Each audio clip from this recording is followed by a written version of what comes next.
The noise of the battle outside barely disturbed the almost pietistic atmosphere of the cathedral's central building. The buildings surrounding it had proven to be a barracks and military training grounds, now emptied as this half of Red Eye's army engaged the Enclave invaders. The other half, the larger half, as I learned from a few hacked terminals, were amassing in Philadelphia. In just a few days, the Philadelphia ruins was going to become the site of the biggest battle in Equestria since, and possibly before, the Zebra Pony War. And thousands of innocents were going to die in the crossfire, or be exterminated by the Enclave if I didn't manage to stop it. We left the escapees in one of those barrackses, instructing them to barricade themselves inside until we returned.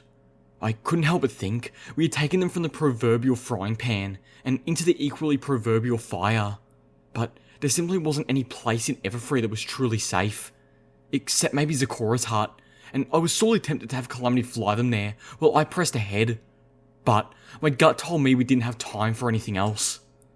Once I freed the unicorns Red Eye intended to sacrifice in his damned ascension, we would need to leave very swiftly. I was already planning on levitating a lot of them in tow, while Calamity flew the tortoise as fast as he could back.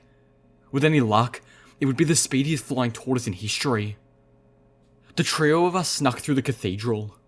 Calamity had left the Enclave armor in the tortoise and was back under a zebra stealth cloak. This time, it was Reggie who walked around visible. There was enough Talon Griffins in Red Eye's forces that no pony gave her a second look. Okay, this is kinda creeping me out, she admitted as she strode by a squad of Red Eye soldiers who were running to garrison part of the building, one of them stopping to smile and wave as they passed her. We passed under an archway. Carved into the stone was the message: equality is harmony. Robed ponies strode past us casually, humming a low tune and paying Regina no attention. We saw two more up ahead, admiring one of the many pinkish stained glass windows. A third walked up to join them, my ears catching the phrase, "Walk in the blessings of unity." The other robed ponies parroted the hail. "That's discord," the new arrival told the other two. "The spirit of disharmony." Her voice carried the authoritative tones of a professional know-it-all. Red Eye was so impressed on his visit to Canterlot that he imported all the windows used in the cathedral from the old royal palace. I stared at the window, ignoring the monster depicted, and instead focusing on the pinkish tones of the glass itself. A surge of dread hit me, as I realised that all the windows in the cathedral were fused with pink cloud. My little pony conjured up imagings of the windows slowly leaking minutes amounts of necrotic poison into the building. "Never heard of him," one of the road ponies asked. "What happened to him?" "No pony knows," the pony teased, then straightened up. "No, really. Princess Celestia and Princess Luna defeated him and turned him into a statue.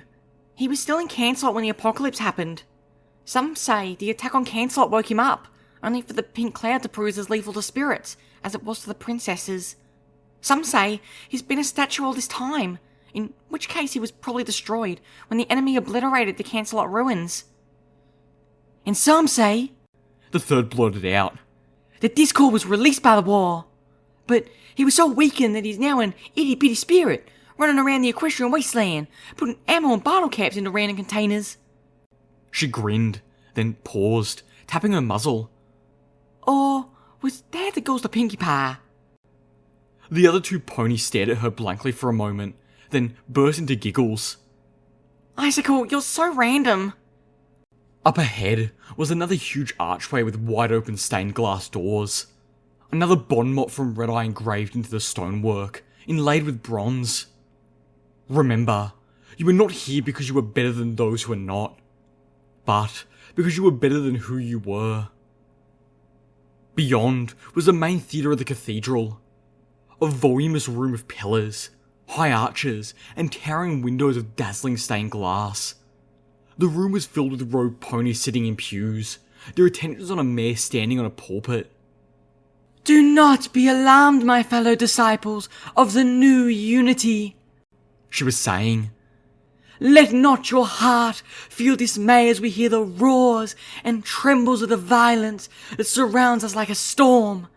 Instead, rejoice. We have come to this place through fire and darkness, But today is the day we have been waiting for. Today is the day of Red Eye's ascension and the birth of the new unity.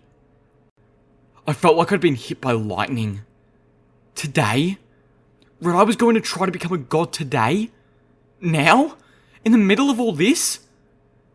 Remember, disciples, as you hear the screams and the thunder of weapons outside these halls, that Red Eye has told us from the very beginning that this day would be born just as we all were, covered in blood. That... She pointed towards one of the towering windows as the passing dark shape of the dragon turned the majestic stained glass to shattered greys. Is not to be feared, but to be loved. That is a sign of our salvation. The dragon came to Red Eye weak, blind, dying of old age, and Red Eye gave him new life. And, like the dragon, soon we will all be reborn. Reggie pulled out a cigarette and lit it. We are so fucked. I turned, knowing that there was a stairwell near here. We needed to go down. This way, I said, as I spotted a familiar-looking tapestry. I led them into a side hall that connected the chapel to the cathedral school and nursery wing. Through open doors on either side of us, we could see the workrooms where the disciples of the new unity were creating school books and educational materials for the new schools that Red Eye intended to establish, all across Equestria. The rooms reminded me of several of the Ministry of Images. The door to the school wing opened. Several rode ponies, herding a gaggle of colts and fillies, most of whom sounded more excited than frightened. Several of the children, I saw with sick alarm, were wearing alicorn costumes. But we want to see the battle. One of the colts protested. We want to see the good guys win. We already know Red Eye will win, The adult intoned. It has been ordained. Now, move along. Red Eye wants you all safe in the shelter. Another of the adult ponies were opening a side door, leading to descending stone steps. That was the door we wanted. That would take us down to... cyber surgery? No. That was sub-level 2, I thought. What was sub-level 1? The colt whinnied. We know it's all dated, but we want to see it. Down that way, I told Reggie. As soon as the children are through. The adolescent Griffith turned a gaze towards the emptiness of my invisible direction. How is it that you know where we're supposed to go? She asked, raising an eyebrow. Have you been here before? Seen a map? Sort of, I admitted. I'm working on fragmented memories I caught during my alicorn telepathic skullfuck. All the nostalgia I had for the innocent days of Stable 2, where I didn't even know what skullfuck meant, much less had a reason to apply the term to an experience of my own. Well, I'm glad something good came of it. Not a pun I needed, but at least Reggie had a good grace to wince. The music in my earbloom erupted in a painful blast of static. I nearly tore it from my earbloom. I was immediately thankful that I did not, as the next sound I heard was possibly the most wonderful sound in the equestrian wasteland. Good morning, children. DJ Pony. Homage was okay. Or, at least, she was okay when this was recorded. Knowing her, the broadcast was rigged to occur hours after she had left. As Watcher had said, she wasn't making it easy for the Enclave. I interrupt this Enclave's depressing-ass music for a very special broadcast. Today, I have with me 2 members of the Wasteland Resistance, none other than the Enclave fighting duo, Lion and Mouse. And I'll be speaking with them about the good fight, the blows they have struck to the Enclave, and what every pony can do to land a hoof. But first, the weather. I drank in her voice, disguised as it was. It was still her. I could hear my homage, feel her presence behind every single word. My heart stirred, taking strength, yet splitting with sorrow. Never again. I'd never see, feel, smell my homage again. Oh, goddesses. I pleaded under my breath, my body beginning to shake. Please, please don't let that be true. I'd do anything, give anything. Please, just give me this one thing. DJ Pony's voice, a miracle in the fire and darkness, continued to break through. Completely cloudy, with a big chance of black thunderheads over the ever-free forest and the valley between Manhattan and Philadelphia. I predict one of these cities is in for some real nasty weather very, very soon. So, if you're in the... The signal went dead. No DJ Pony. No music. Nothing. The Enclave had shut down the broadcast completely. My heart stopped. I stood frozen. Paralysed. Until the cathedral shook under a mighty, rending rumble. The crippled raptor had finally lost any semblance of control and was crashing into one of the battlements outside, gouging out an avalanche of sundered stone. The raptor's storm clouds dissipating in a hurricane blast that shattered the nearby windows into razor shards and fine pink dust. I instinctively lashed out with my telekinesis, pushing back at the debris, keeping it away from us and from the children, terrified at the consequences of breathing powdered pink cloud glass. The children screamed, and no longer needed coaxing to go down the stairs. We swiftly followed.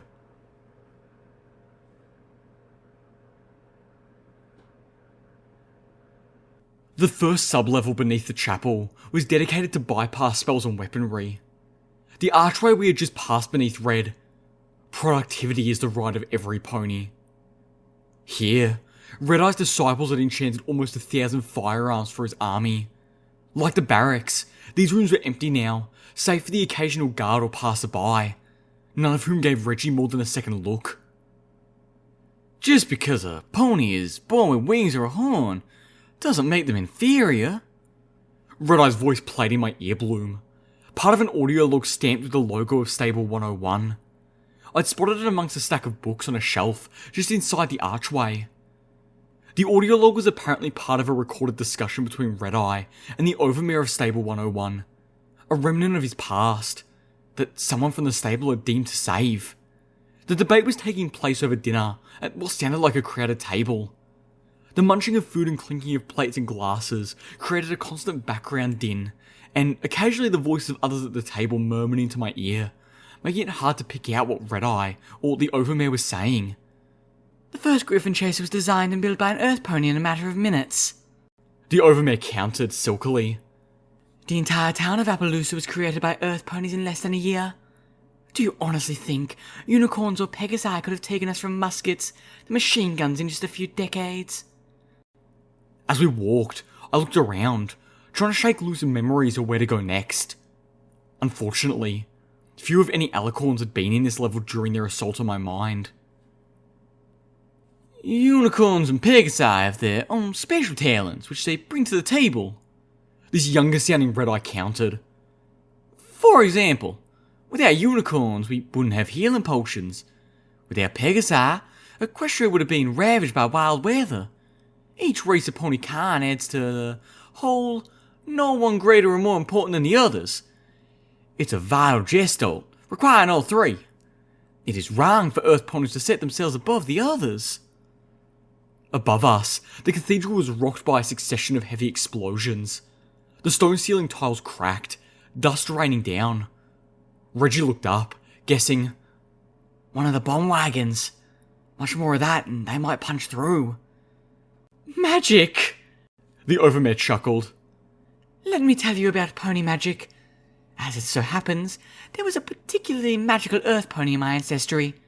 His name was Joe, and he worked in Canterlot as a craftsman, making coffee cups. Though he was no unicorn and knew no spells, the coffee cups he crafted would always be clean. They would never stain, and it took tremendous force to make them chip or crack. Why? Well, because making these cups was a labour of love, and that natural Earth Pony magic infused each of his creations." We reached a locked door. No cloud controls this time. Just a good, old-fashioned tumbler lock. Seeing it made me absurdly happy, and I telekinetically picked it before I realised I intended to. I opened the door, hoping for a stairwell down, and instead found a storeroom, full of assault carbines, shotguns, ammo, and more. Calamity looked like he had died and gone to heaven. I sighed. Take just what we can grab, quickly. Calamity became a flying rusted orange blur. And that won't slow us. Calamity stopped in front of me, every single damned weapon slung about his body, and an assault carbine in his mouth. I heard an impressed, "Whoa," from Reggie. "Which one?" he asked innocently. I went ahead and took the, slightly drooled on, assault carbine and several magazines of ammo. It would be good to have a backup for little Macintosh. First, the magic of Pegasi and Unicorn flashes shortcuts to hard work. And without hard work, where is the drive for innovation? When has a Pegasus or Unicorn ever needed to be creative? And secondly, the magic of a Pegasi and Unicorns are selfish. The shortcuts they provide, the labour they save, is only for themselves. Whereas the innovations of Earth ponies can be shared by all ponies and be built upon by future Earth ponies.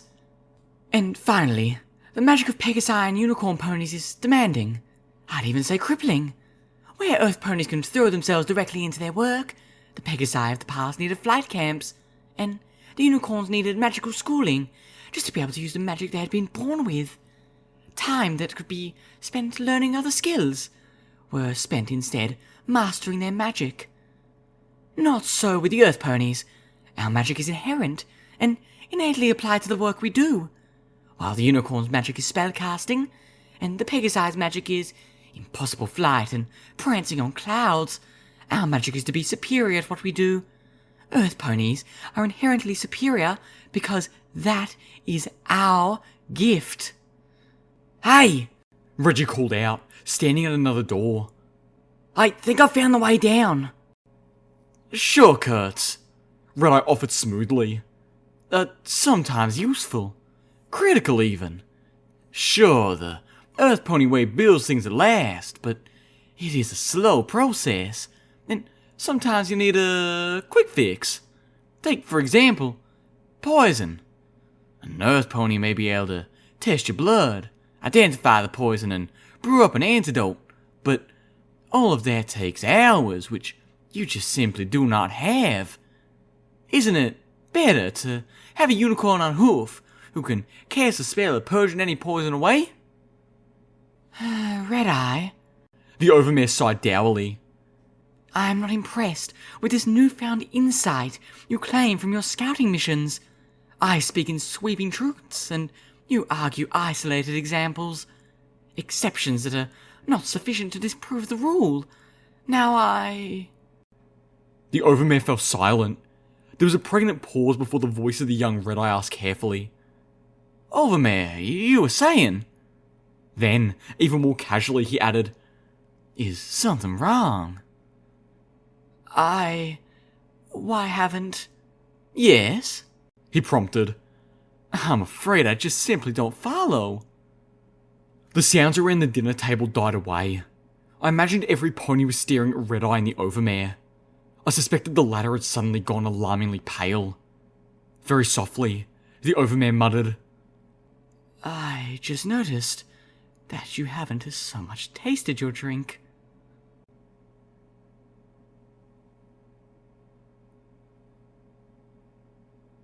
The Cathedral, Sublevel 3, Cyber Surgery.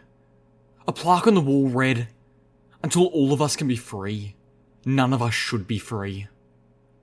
The hall we had emerged into announced, "Research and surgery in one direction, administration in the other." Both paths seemingly otherwise equal. I had chosen the former, suspecting that there was a fair chance of running across Red-Eye himself in administration, and that wasn't my goal. I was here for his prisoners, his sacrifices, not him. I was more than happy to leave him to the Enclave. I was regretting that decision now. The smell of blood, spoiled meat, and disinfectants hit my nostrils like a buck to the face, making me turn and gag. Reggie recoiled, and I could hear the muffled sound of Calamity's many guns clattering together as he staggered. The walls of the surgical labs were gleaming, disinfected white, that made every flaw and discoloration and odd stains to stand out. The floor tiles were cold and felt unpleasantly damp. There were highly advanced machines built into the walls and ceiling, half of which I couldn't even guess the purpose of. There were vats of strange liquids, and floating within them were a variety of cybernetics. My eyes took in a mechanical snake that resembled a pony's spine, a robotic leg that clearly wasn't for a pony, metal arms that could have been torn from a cleaning robot, and more esoteric devices, strings of wire ending in arcano tech baubles. There were 3 exits. One was the way we had came in, the hallway leading to the administration sector of the sublevel. The one opposite it led to the stairs down. The final door, directly across from me, was open to what the sign claimed was a storage room. Huge glass tubes displayed creatures and monsters, subjects of cybernetic experimentation. All were dead, many still splayed open from surgery. Everything from radroaches to manticores. There was even a hellhound, or at least half of one. The left half. At the back of the room was a cast iron hatch marked disposal. Most of the stench was coming from that storage room. Only a little from the meat on several of the tables surrounding me. And how may I help you? The thing in front of us asked. He, had been a pony once, but now he was more machine than flesh. The whole lower half of his body replaced by a cybernetic chassis that reminded me of the brain bots in iron-shod firearms.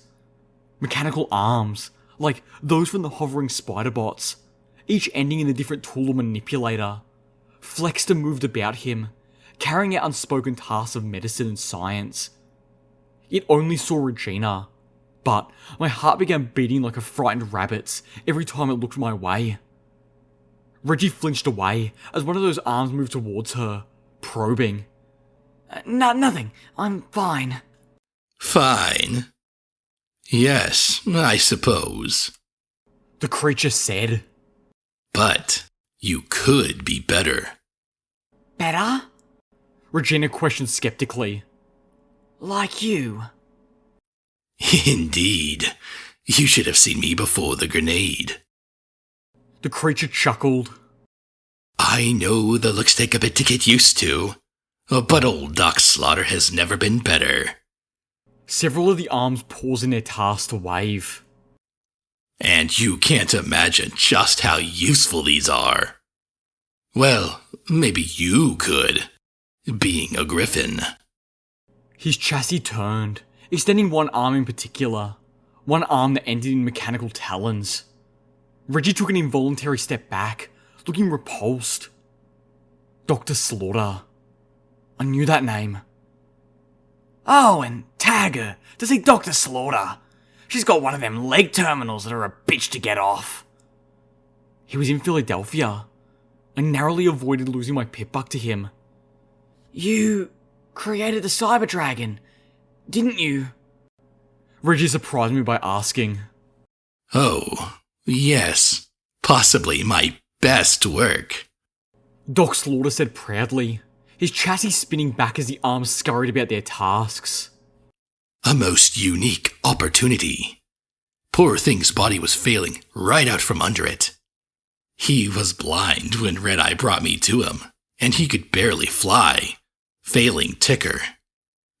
Red Eye offered the dragon new eyes and more for half his gems. He purred wistfully. And just look at him now. Stronger, faster, more powerful and lethal than he was in his prime. If he wanted this new life so badly, why is he out there risking it? My dear, you say that as if he might be harboring a death wish or something. Doc Slaughter said, the tracks on his chassis spinning, delivering him from one side of the lab to another. But that's not the case at all. He simply has no other choice. No other choice? Red Eye enslaved the dragon?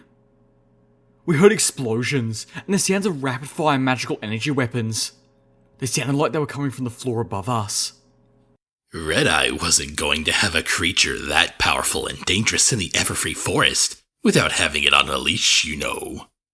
The Cyberdoc explained, ignoring the battle that was quickly catching up to us.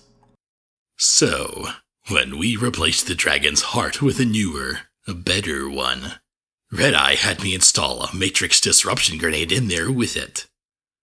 Red-Eye sends a signal. The dragon turns off.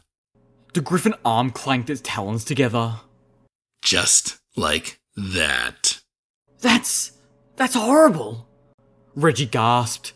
And really stupid. Now he has a super powerful dragon who hates him. Hates him? Doc Slaughter laughed. Ha ha ha, not at all. The dragon loves his new body. And Red-Eye isn't foolish enough to abuse the situation. The dragon's cage is very gilded.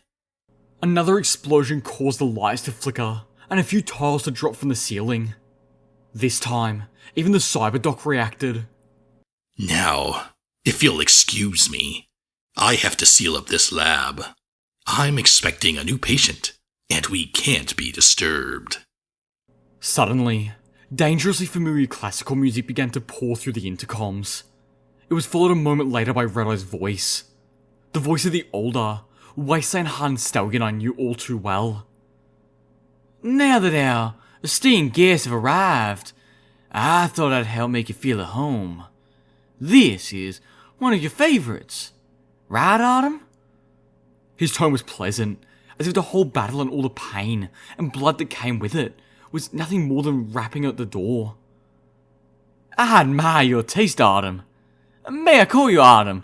And I do agree that Octavia never played a more splendid and more perfect recorded performance. Yes, I know her works well. Grew up with them. In a softer, weary voice, he couldn't prevent himself from adding, She was an earth pony, after all. As we scurried to leave, the Cyberdoc added, He even let him keep all his gems.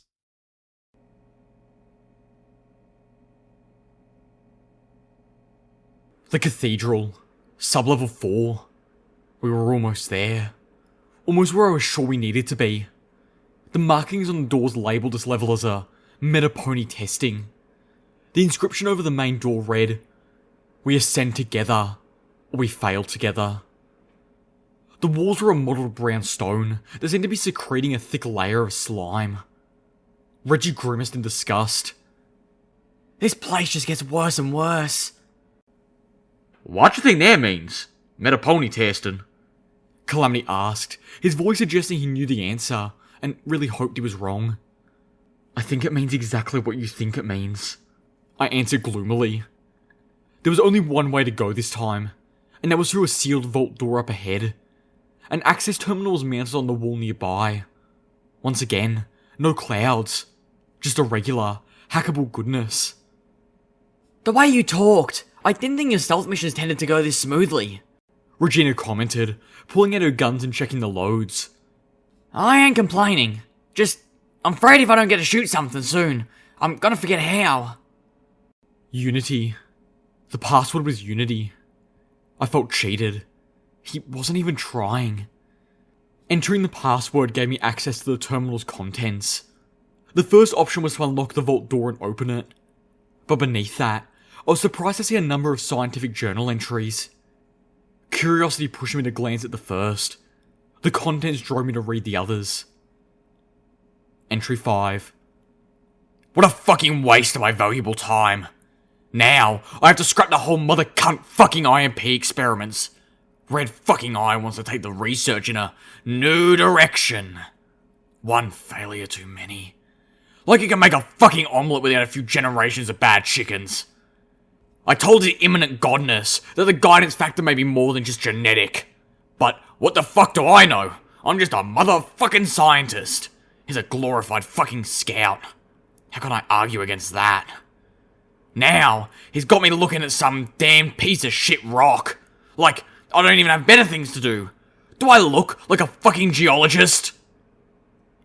Entry 4. The accumulation of 2 years of experiments, and I can write what we learned on a fucking napkin. You know what that tastes like? It tastes like a cunt that's been shit upon. There are 5 stages of impelled metamorphosis development in a viable subject. The first 3 levels are well documented in my research journals. The most significant being incremental changes to the subject's relationship and tolerance of radiation. Radiation-induced regeneration, even to the point of regrowing limbs, begins at the first stage and radically improves in the second. When the subject reaches the third stage of impelled metamorphosis development, the subject's body actually becomes stronger and faster in the presence of radiation, similar to the glowing ghoul and a precursor to the super alicorn phenomenon. The subject's healing becomes so advanced that the natural aging process is all but halted. The fourth stage involves underlying physiological changes in preparation for the fifth and final stage, complete metamorphosis. For example, the pony's body and mind begin to grow the necessary neurological structures that will allow the pony to utilize the new horn and/or wings that the final stage will bestow, as well as other substructure changes in support of the less obvious but more radical alterations that accompany becoming a fucking alicorn. It's at this stage that everything goes to fuck all on a speeding enema. The impelled metamorphosis potions was never intended to be administered in stages. The most pleasant of the side effects to stage 4 can be described as phantom limb syndrome. The false sensations experienced by the subjects appear to be constant and amazingly painful. Subjects in stage 4 are inevitably driven to seek out more exposure, or simply driven utterly blood-winged shit insane. All too often both. The real problem comes with the extremely narrow bridge between the stages of 3rd and 4th, and with what I've deemed the guidance factor. First, it is proven virtually impossible to expose a pony to enough IMP to bring them to the 3rd stage without crossing the threshold into the 4th. The few examples of successfully stable 3rd stage subjects have all been in the wild, under unrepeatable circumstances. Which is just too fucking bad, since stable stage 3s are capabilities that give Doc Slaughter's vaunted enhancements a run for their bits. Second, I've determined that successful metamorphosis requires more than just sufficient exposure. It requires a sort of guidance through the process. In the case of the existing alicorns, the guidance is given by the goddess. Whether this is a product of some intentional nurturing or an environmental response is unclear. Well, it's unclear to fucking me. Red-Eye has this template theory, and has pretty much stopped listening to any fucking thing else. As a side note, I had that freak of a nature bastard upstairs. You know, maybe when a grenade blows your legs off and tears up the whole underside of your torso, that's a sign for you to just fucking die. Entry 3. Fuck. I lost another assistant. Not to a lab accident this time. No, that little cancerous prick decided to bail on me and pursue his own demented research some fucking where else. Him and his fucking manticore fixation. What a tale full of shit. He was a useful assistant, particularly since he didn't have to sleep. Now, I have to autopsy subjects 128 and 129 myself. And I have to refill the fucking lanterns on my own. Yet another waste of my fucking time. I'll be missing that fucking bastard tomorrow. Won't miss his stink, though. Speaking of stink, they're finally putting in the new disposable chute.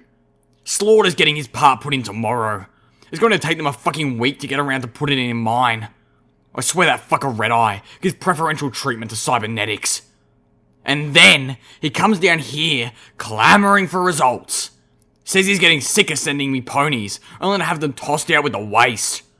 Like Red-Eye should fucking talk. At least my research is doing some fucking useful shit. Arsewipe. Entry 2. Finally perfected the induced metamorphosis potion recipe. Would have done it sooner if that psycho Twilight Sparkle hadn't been so fucking OCD with her notes. Now that we got that manticore shit out of the way, the bucks downstairs can start whipping up whole vats of the juice. Still not sure why the fuck his self-importance Red-Eye wants that much of it. He planned to go swimming or something. Be funny as hell if he actually did. I'd love to see that fucker's whole body become a bloated, misshapen blot of metastasized living cancer. That'd be fucking hilarious. So far, the initial numbers have held. We have a solid 18 benevolent effect manifestation in test subjects. Not ideal, but I'd say it's a fuck ton better than we really could have expected. And more than enough to excuse to increase the scale of our tests. My assistant has expressed particular interest in one of our failed cross-species tests. Of course, I was fully expected all cross-species tests to fail. IMP was crafted specifically for ponies after all. But the effects on other creatures could continue yielding enlightening results. The test that my assistant is most interested in, however, is the one that produced the least results. In fact, it produced no results at all. All the other creatures tested had at least some reaction. Most of them violent and fatal. But I might as well have been shooting a concentrated fucking placebo into that manticore. Unless looking pissed off was an effect of IMP. IMP failed to have any effect on it whatsoever. On that note, I've ordered a more convenient waste disposal system. We've got passages under this place that dump into the gorge. Why don't we use them to flush some of this stink out of here? Entry 1. New project today. About fucking time. Last one was a pointless disaster. Why does the world want to keep fucking wasting my valuable fucking time? Got a good feeling about this one though.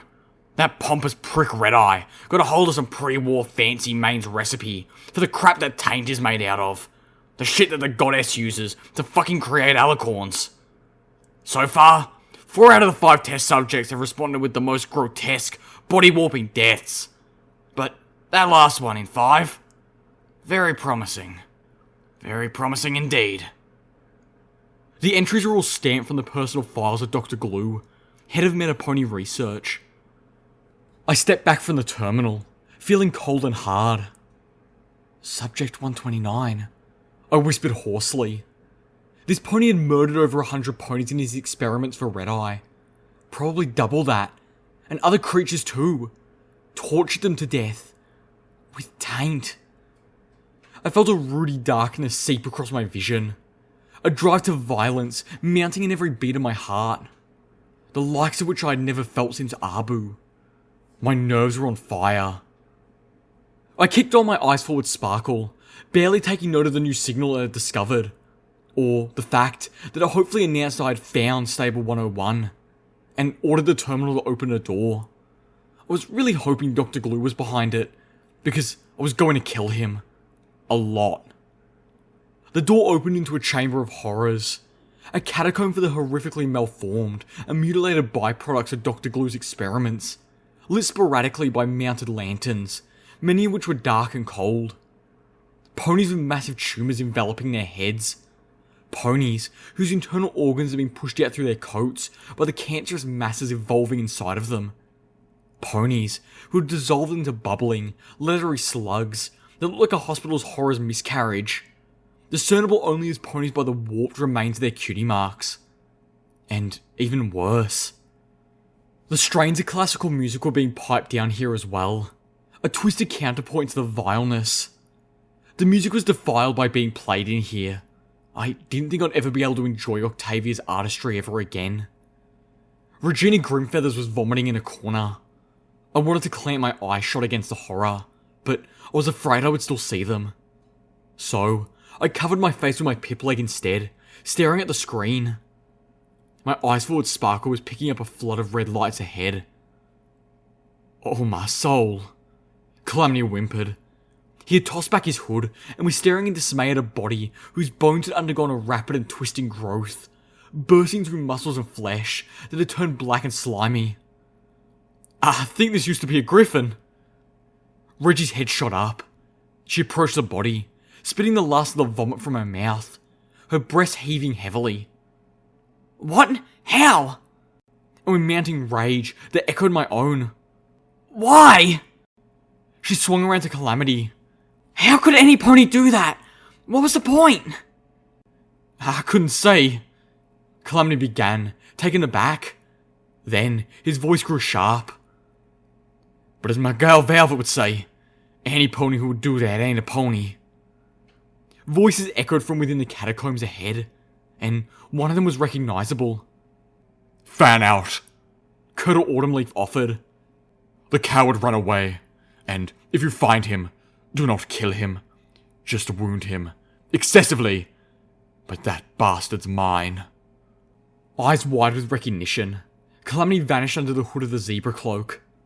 I scooted against the wall and Reggie moved amongst the bodies, playing dead, as 2 Enclave soldiers galloped around a corner and charged past us.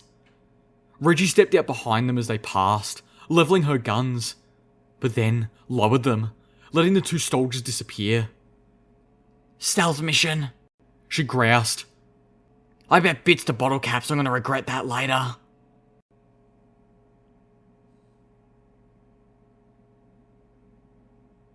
Get the fuck out! Get your hemorrhoidal fucking asses out of my laboratory! Dr. Glue bellowed at the 4 ponies surrounding him, 3 of whom appeared to be Enclave elite guards. We could see them through the security glass window set into the lab door. Glue was a wizened old stallion with a pale grey coat and stringy charcoal mane. His cutie mark was a blasphemy. Beside me, Regina was furiously trying to pick the lock with her talons.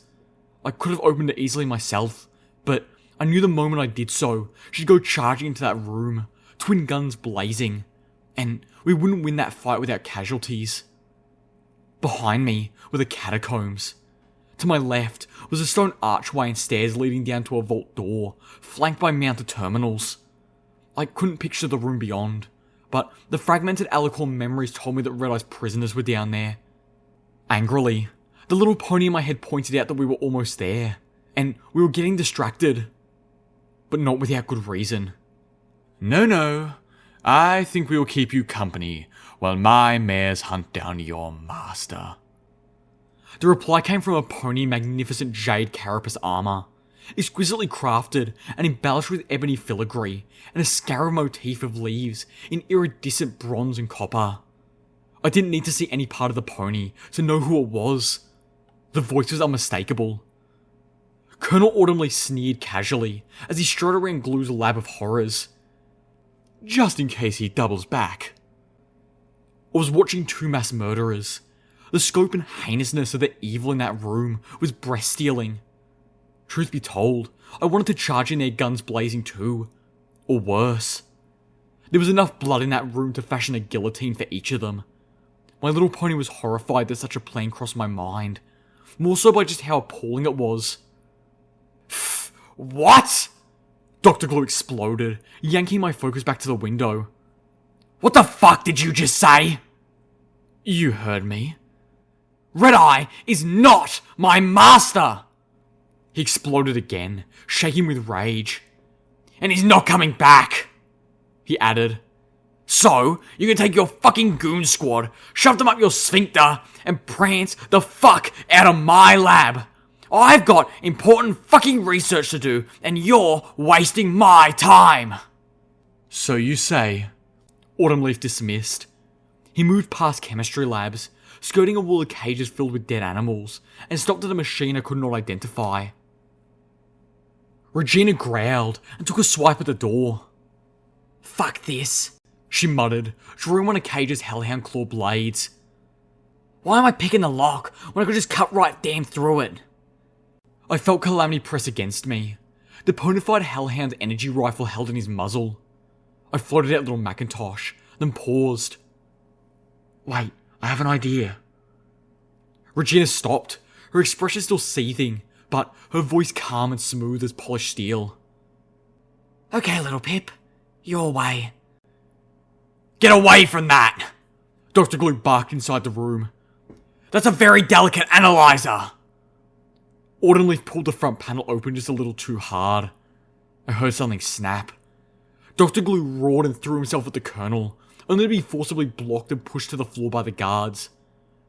Well, oops. I floated out the assault carbine and slid in one of the magazines, then pulled off the zebra stealth cloak, passing it to Regina. Both of you, get back at least 2 corridors. Ah, crap, little Pip. What are you thinking? I'm thinking that if these bullets are enchanted with a bypass, then they go right through that door and right through their armor. I told my friend. 1 spray and they all go down. And if they ain't, you're giving away our position and bringing the wrath of heaven down on your main. Yeah, that was the problem. Regina's expression showed me she had the same concern. I'll draw them away while you 2 remain hidden, I told him, I still have the advanced stealth buck. I'll trigger it once I've led them far enough away, then circle back to you. I looked back into the window, comparing their positions to the red lights on my EFS compass. I would get a few 5-round bursts with this weapon while using sats, and I wanted to make sure I took down the armoured ponies first. My breath caught as Autumn Leaf produced a hunk of twisted, bluish metal. Well, this is your critical research. Was that? The Colonel's next words confirmed my darkest fears. You were researching star metal for Red Eye? It wasn't phrased as a question. I didn't know which one filled me with more dread. What Red Eye's interest in star metal was. What Dr. Glue's experiments might entail. Or the fact that Autumn Leaf knew about star metal and could recognise it on sight. Don't touch that! Dr. Glue demanded, struggling against the guards. Get the hell away from my fucking experiments! Autumn Leaf tossed a chunk of Luna's old armour between his forehooves. And what are you doing with this? Shaving off slivers and feeding it to ponies to see what will happen? Autumn Leaf no longer sounded bored or pleasant. Or perhaps you're making cybernetics out of this metal.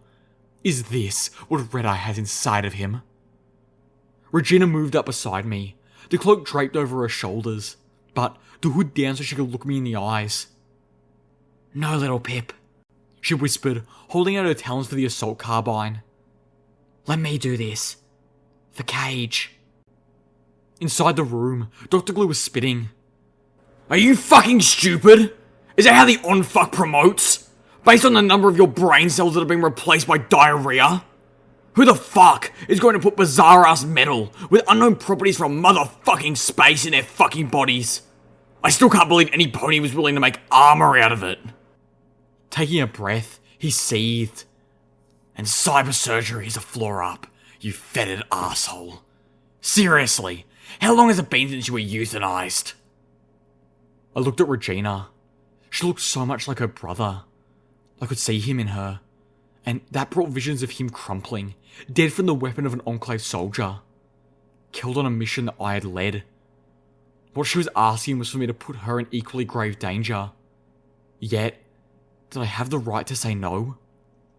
The weight of the assault carbine suddenly felt much heavier, even though it was floating weightless. We can play rock, paper, scissors for it, Reggie suggested confusingly. I looked at her like she'd spoken in zebra. Griffin game, she explained with a sigh. Rock beats scissors, scissors beats paper, paper beats rock. I'd win. Ponies can only do rock. I still had no idea what she was talking about. Ah, hell, Calamity said, tossing back his hood. I saw he'd put together Spitfire's thunder. It was laying on the ground at my hooves. This ain't gonna happen this way. Pushing past us, Calamity marched up to the door and pounded a hoof on the window. Hey, Brony, I want to talk to you, he shouted. You got some things to answer for. Swinging around to me, he suggested, Run. All hell broke loose. Calamity? Colonel Autumnleaf turned towards the window, startled recognition ringing clear in his voice. His recovery was swift, immediately followed by an order to his guards. Bring me that traitor, dead or alive. The elite guards jumped up to follow orders, spinning towards the door and unleashing a massive volley of magical light. The door heated up brightly, flooding the hall with plasmic light. It was like standing inside the goddess Celestia's mane, and promptly began to melt. The stonework around it started hissing and glowing. The air near the door became blisteringly hot, and the powerful odour of molten slag and magic overrode the stench of blood, rot, and spoiled meats from the catacombs. Regina snatched the energy rifle out of my levitation field, swinging it towards the melting door and returning fire. The sounds of gunfire and battle saddles filled the room, drowning out the classical cello music. One of the red lights on my EFS compass winked out. I floated out little Macintosh, using my compass to aim and waiting for enough of the door to sloth away for me to take a shot. The light from the door was almost blinding. Calamity didn't have to wait. He flew back from the door, kicking Spitfire's thunder off the ground with a full hoof and catching it in his muzzle. The crack of the shot split the air. Another red light on my compass went out. The door collapsed, lancing beams of lethal magic filling the corridor. I fired a single shot as I scrambled for cover in the stairwell. Calamity and Regina dove behind the nearest deceased monstrosities crafted by Dr. Glue's research. Regina let out a screech as one of the beams struck her right arm, burning away an inch of flesh, leaving a blackened and charred wound. The Griffin dropped the assault rifle and collapsed behind a mound of misshapen flesh and barely recognizable limbs, tears streaming from her eyes as she dug healing potions out of her supplies. But this was magical damage. I realized as I watched her hold a healing potion in her beak, tossing her head back and gulping the magical liquid as her left talons drew out one of her pistols. At best, this would be a bad scar. More likely, she wouldn't ever be able to use her trademark 2 pistol style effectively ever again. Assuming we all lived through this, ever again might be a small shot.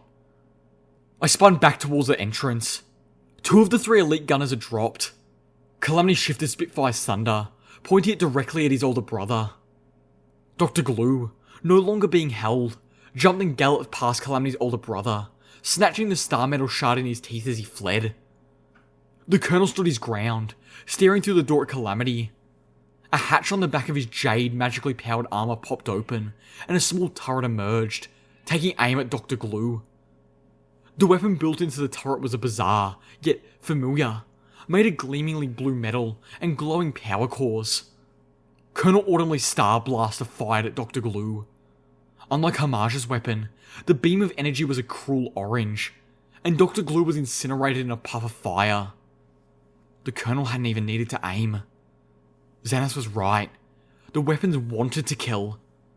Regina leaned around the pile of bloated bodies she was using for cover, trading shots with the remaining guard. A pulse of blue magic struck her in the back, staggering her, but failing to penetrate her Talon armor, as the 2 Enclave soldiers came charging up from behind us. I spun around, slipping into Sats. Blam! Blam! Blam! One of them went down. The other swiveled to face me.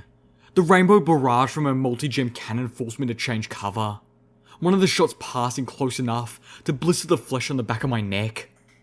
I could smell the scorched hairs in my mane. I returned fire, forcing her to duck back around the corner she had come from. As I reloaded, the classical music was cut, replaced by the voice we least expected to hear. Calamity? Velvet Romney asked, sounding distressed. My Pegasus friend gasped, dropping Spitfire's thunder to the floor in shock and worry. Autumnleaf turned the alien fire blaster on his own brother. Velvet? Calamity asked, momentarily oblivious to anything else. What are you doing here? Only Reggie and the other guards seemed unhindered by the voices on the intercom. The guns Calamity had crafted for her were proving capable of punching through Enclave armor. The Enclave guard was already bleeding from several wounds. He kicked over a chemistry table and took cover behind it, trading shots with the Griffin. I invited her, said the cool, casual voice of Red-Eye. Autumnleaf spun towards the sound of Red-Eye's voice and fired, blasting one of the intercoms. Don't you worry, Calamity. She's in good. His voice paused, as if unsure which words to use. Things with Dr. Slaughter. I'm expecting a new patient, and we can't be disturbed. Red-Eye brought my friend right into harm's way? As what? A distraction? Leverage? What's that cyber psycho doing to Velvet? My little pony cried out, as I ducked out of cover long enough to keep the Enclave soldier pinned. And what happened to Zenith? What about Pyrelight? She was guarding them. What did Red-Eye do? Now, Colonel. You can't kill me that way. Where are you? Autumnleaf roared. In response, I heard a door slide open somewhere out of sight in the room beyond. Why don't you come and see? Red-Eye offered. Calamity scooped up Spitfire's thunder, whipping around and firing a single shot through the helmet of the Enclave soldier as she shifted to fire again. The Carapace armored Pegasus dropped with a dull thud. Y'all go on ahead, he shouted to me. I'm going after Velvet. Autumnleaf paused for a moment, then chose his mission over murdering his brother. He reared and flew away from us. He's getting away! Regis shouted, firing shots at the retreating Pegasus. Sparks flew from where a bullet ricocheted off his jade armor. "Go with Calamity!" I called back to her as I turned and galloped down to the vault door at the bottom of the stairwell.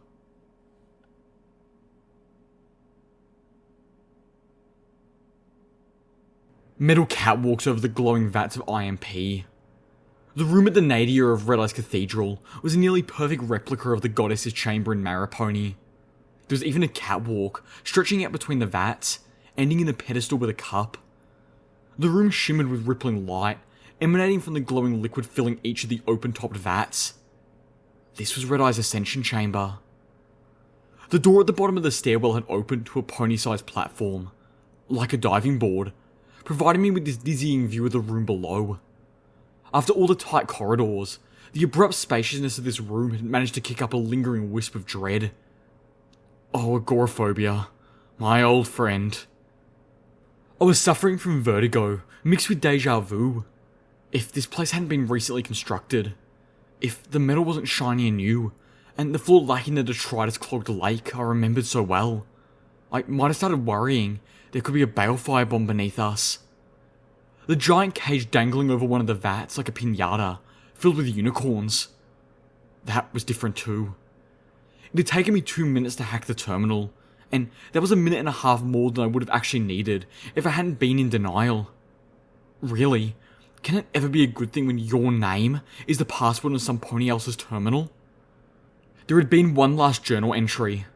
Entry 6, from Dr. Glue on the terminal. This one was an audio log that I downloaded on my Pipbuck. Now, I started it playing as I wrapped myself in a field of levitation and floated myself over to the cage. Normally, I fucking hate field reports. This sort of shit should be left to the underlings. No good reason I should have to go wandering about the Equestrian shithole to get my work done. Normally. But this time, I'm really fucking happy I didn't have any pony else to trust this to. What I found, this is too important to let some half-wit in a lab coat fuck up. Investigations into the origins of Red Eye's mysterious rock took fucking forever, but it did eventually lead me to a place called Zebra Town, where I recovered a chunk of what I believe to actually be alien fucking metal. I can't wait to get this thing into my lab. I was passing over the vats. There were at least 24 unicorns littering the inside of the cage. Not a single one was moving. While I was good at it, I got a good look at some of the prevailing theories surrounding that meteorite. Not the zebra craziness, but the conclusions by ponies working under Princess fucking Luna herself. Opinion seems split between the meteorite ain't nothing but a rock, and falling stars are vessels for fucking spirits to come to our world from outer fucking space. Because, they reckoned, folks like Discord had to come from somewhere, right? And they pointed out, the zebra civilization fell into centuries of bloodshed and strife after a meteor shower. Which is, of fucking course, fucking stupid. The zebras didn't need evil spirits from beyond the sky for them to plunge their country into chaos and war. I mean, had these ponies even fucking met zebras? I've seen one of them fighting in the pit, and she was all I needed to see to know they're fucking barbaric animals. The real mystery is how the hell they built a fucking civilization in the first place. As I drew closer to the cage, I could see the slow breathing of the caged ponies. They were not dead, but they were all unconscious. Drugged, I assumed. I couldn't imagine they naturally all went to sleep at the same time. I sent a prayer of thanks to Celestia. If it was any pony other than me, rescue would be impossible. But I didn't need the ponies to be awake and moving in order to lead them out. Brought up the old theories to Red Eye in passing, and even he laughed. If there's a spirit here, he told me, it's the spirit of progress. Looking at my research, for once, I agree with the fucker. And actually sharing an opinion with Red Eye makes me want to gut myself with a rusty scalpel. Anyway, both sides were totally fucking far from the mark. Based on my own analysis, the meteorite did bring something, alright. But it wasn't some fucking asinine, evil, star demon thing. More like an infection. A virus that got into our ecosystem and mutated. That's not quite right. But it's a hell of a lot closer than star spirits, or it's just a fucking rock. No wonder they blew up the world. Ponies were stupid as shit back then. My insides felt like they were twisting up when I realised he'd been talking about Zenith. I was not sorry that Dr. Glue was dead. No, not one iota. Not a single hair in my coat worth of sympathy for that disgusting blight on pony kind. And Red-Eye had employed that monster. As my hooves touched down on the top of the cage, the door that led out onto the central catwalk slid open. I cringed, making myself as small and unnoticeable as possible, when Red-Eye galloped in through the open door. He was alone, and once inside, his gallop dropped back to a trot, then a walk. Despite having been running, regardless of the war raging above his cathedral, Red-Eye looked unfazed, confident, his mane and coat neatly groomed. He wore a heavy scarf, and his black 101 cape fluttered listlessly behind him. The door slid shut. As I watched, he stopped and looked around, then activated a stealth buck in his pip buck and vanished. I at once both felt alarmed and foolish. Red-Eye was in the room with me, and I didn't know where or what he was doing. And why was I flattening myself against the cage when I had a stealth buck too? A much better one at that. I activated the MG stealth buck too, removing myself from sight. And not a moment too soon. The door whisked open again, and Colonel Autumnleaf swooped into the room. He beat his wings, ascending to get a Pegasus-eyed view of the Ascension Chamber. "I know you're in here," he said gruffly. "There was no other way to run." By intention. I assure you. Red-Eye's voice floated out of a dozen speakers. And now that we're all here... There was a flash of light from the open doorway, and a film of magical energy washed across the walls and over the floor and ceiling. An alicorn shield.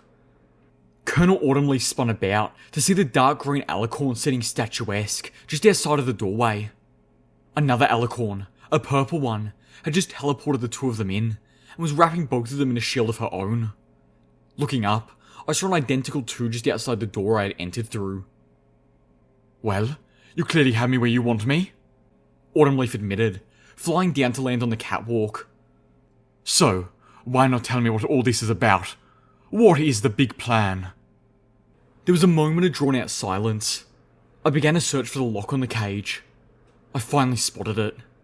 It was on the bottom, and picking it would cause the bottom of the cage to swing open, and dump the helpless unicorn into the vat of swirling green and purple below. Of course it was. Red-Eye spoke again, and this time, he actually sounded surprised, although hardly displeased. Did you just invite me to monologue? No, I thought. He invited you to waste enough time talking that your stealth buck drains. You become visible, and he can kill you. "So, you're going to become the new goddess?" Autumnleaf surmised, looking at the vats. "Is that it? Replace the one you killed?" That's not wrong, Red-Eye admitted. "And what does this have to do with the sustained Pegasi project?" Autumnleaf prompted, taking to the air to peer beneath the catwalk, searching for the hiding earth pony. Oh, well, everything, Red-Eye proclaimed, clearly warming up to the conversation. You see, I've finally found the way inside. "Oh, really?" The jade-armored Pegasi perked up. "Do tell, because, from my understanding, it is impossible, and that makes you a liar." Impossible? Hardly. Red-Eye's voice proclaimed from the dozen speakers. There are several things that can get through an alicorn shield, even when they're powerful. Telepathy, telekinesis, certain types of dragon magic, and, most importantly, anyone that the shield is enchanted with a bypass for can walk or teleport through. Or, as you know, anyone sufficiently related. "Right," Autumnleaf agreed. "Too bad Rainbow Dash had no descendants." But Rainbow Dash wasn't the only one the SPP Hub shield was designed to let through. Red-Eye countered, and now he had Colonel Autumnleaf's full attention. It was designed to let the princesses through. Wait, what? I have a hard time believing you will be in any condition to go anywhere, Autumnleaf pointed out. Judging by the late goddess. I guessed that behind his visor, he was rolling his eyes. Well, true, but I'll be able to maintain telepathic control over one of my children, who will take control of the central hub as a vessel of my will. Autumnleaf began searching for Red-Eye again. If you're thinking that one of those sorry excuses for alicorns can get through that shield, then you're pathetically mistaken. Several have already tried. The alien fire blaster swiveled as he scanned the room. Oh, I know. Red-Eye almost purred. We sent him. I will admit that Nashia's failure did send me back to the proverbial drawing board. Nightseer? It took just a moment for the name to conjure a face. The crazy alicorn in the royal castle. The one who had fallen under the influence of the Black Book and was wearing Luna's skull as a necklace. That was the alicorn who the goddess and Red-Eye tasked with getting through the SPP shield. And she failed? That actually explained a lot, in a very twisted way. But it was from her failure that I discovered just why the goddess's alicorns couldn't make it through, and why it was really needed. It was just like you said. They sorry excuses for alicorns. They're flawed, and something's missing. Something vital to what an alicorn should be. And thus, too far removed from what an alicorn should be. And thus, Celestia. Almost as if he wanted to assuage the feelings of the alicorns maintaining the shield, Red-Eye kindly added, And no fault of their own. It's the failing in their templates. What are you blathering about? Autumnleaf asked. He had made a full circle around the room, checking behind each of the vats, and was now landing back on the central catwalk. If you understood the creature your high council tried to make friendly with you, you'd understand. Red-Eye chided. The essence of the goddess was formed out of the souls of 4 dominant ponies, and these ponies, in turn, provided the metaphysical template for the alicorns to follow. Red-Eye wasn't saying anything I didn't already know, and we weren't apparently going anywhere until his stealth buck ran out, or something else changed the status quo. So, I focused my attention on the unicorns. They seemed healthy, unharmed, even surprisingly well fed. Far more than the slaves of Philadelphia. It occurred to me that some of these unicorns might have volunteered. If so, they were either fanatical disciples or severely misled. I also noticed that each one was wearing a mechanical collar with a tiny red light. The collars were locked shut. Well, unfortunately, Red-Eye continued, the templates lacked a certain critical diversity. Yeah, they were all females. The goddess had a plan for that. It involved a really, really bad book. They were all unicorns. Oh, never thought of that, but I supposed it was true. Twilight Sparkle, Trixie, Gestalt Mosaic, all unicorns. Whoa, pull back the reins. To create alicorns that bypass that shield, the template requires a certain unity. Each race of pony kind adds to the whole. The voice of the younger Red-Eye whispered in my head. No one greater or more important than the others. It's a vital gestalt, requiring all 3. Oh no.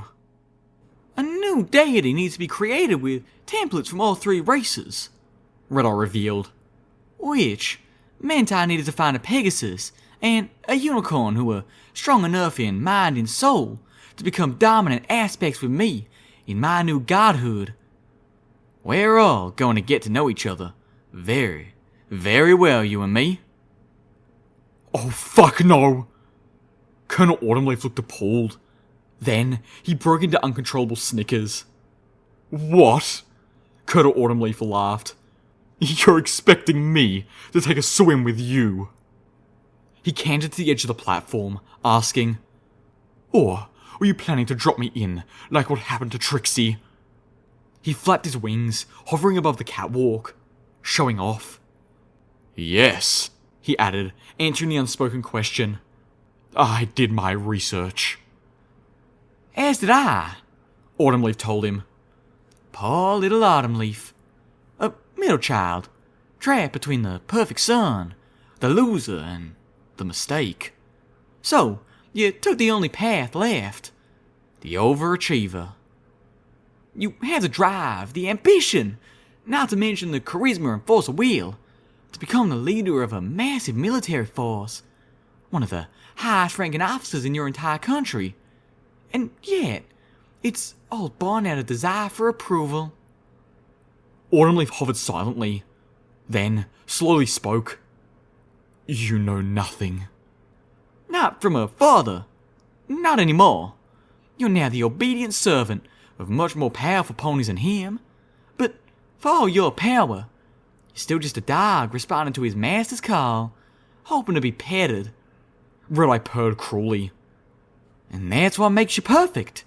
You're a powerful enough soul to become a template, but you'll never be able to challenge me for true dominance. The room was utterly silent and still, save for the flapping of Autumnleaf's wings. Sorry, Red-Eye, he said finally, his voice feigning jovial dismissal. But you lose. I'm not drinking your cup of delusion. He looked pointedly into the cup on the pedestal. Find some pony else.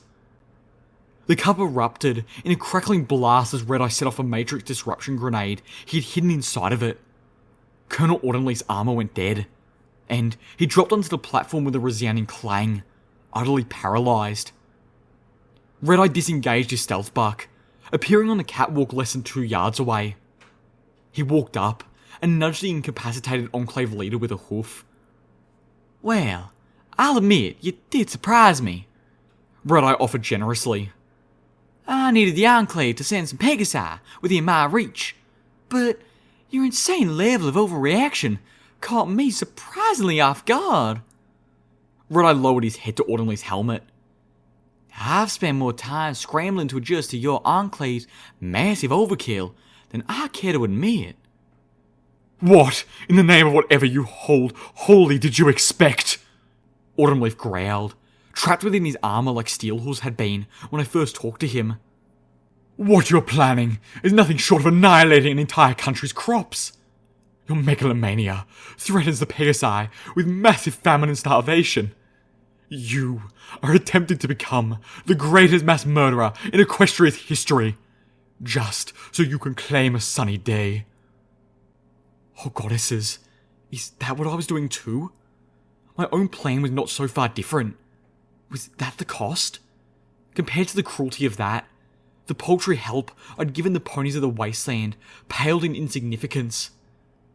To resurrect Equestria, Red-Eye answered bluntly. Sacrifices must be made. The callousness of his words struck me. Yes, I was also planning to take control of the single Pegasus project. The Enclave needed to be stopped, and Velvet Remedy was right. You can't stop something until you take away its reason for being that way.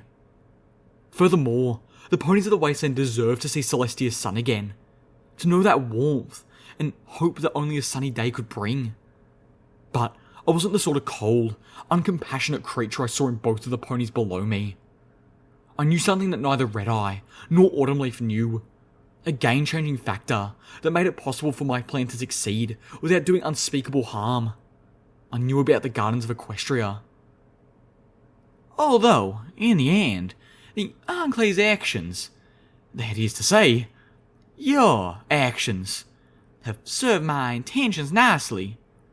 Red-Eye gloated gently. You've made yourself so much the villains that our new godhood will be celebrated as a savior when I end you. Colonel Autumnleaf began to swear. Maybe I'll be the one ending you.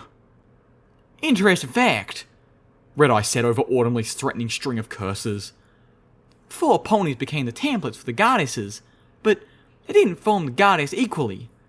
The goddess was dominated by one mind, one will, and it wasn't the most powerful of the 4. No, that would have been Twilight Sparkle. Instead, it was Trixie.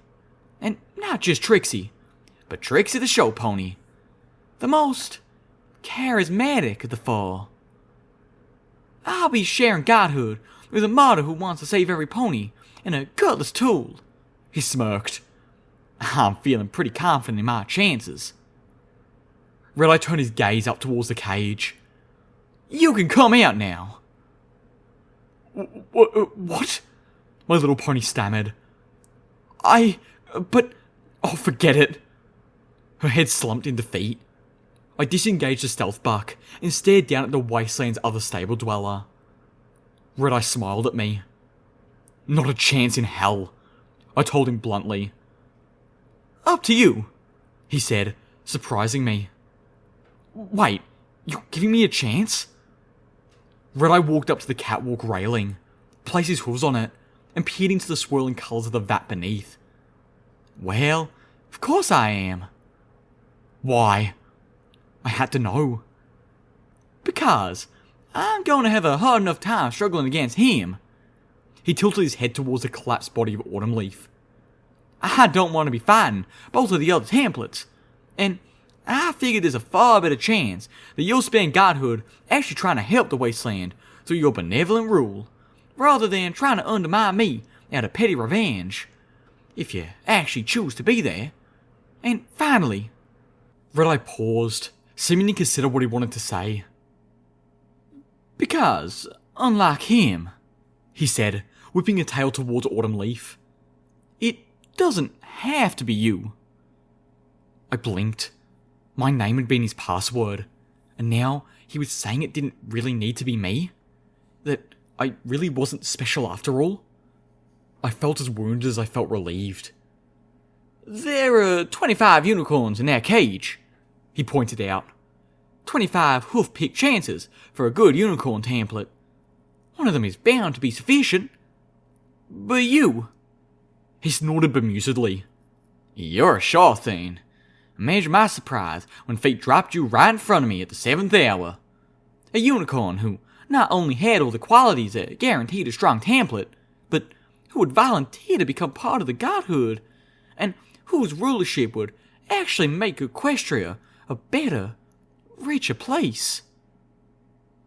I've always known that I was taking a gamble, no matter how much I researched, planned, and created contingencies. Inevitably, all my efforts would come down to a roll of the dice. You just allow me to hedge my bets more than I would have thought possible. My mind caught on one word in all that. Volunteer? Why the hell would I ever? Because you don't want to risk what will happen if you don't, he said simply. You already know what he's like. You're not going to run the risk that the godhood will manifest with him in charge, or some third pony you don't know who might be just as bad. You said he couldn't possibly challenge you, I reminded him plaintively. Oh, very true, Red-Eye told me.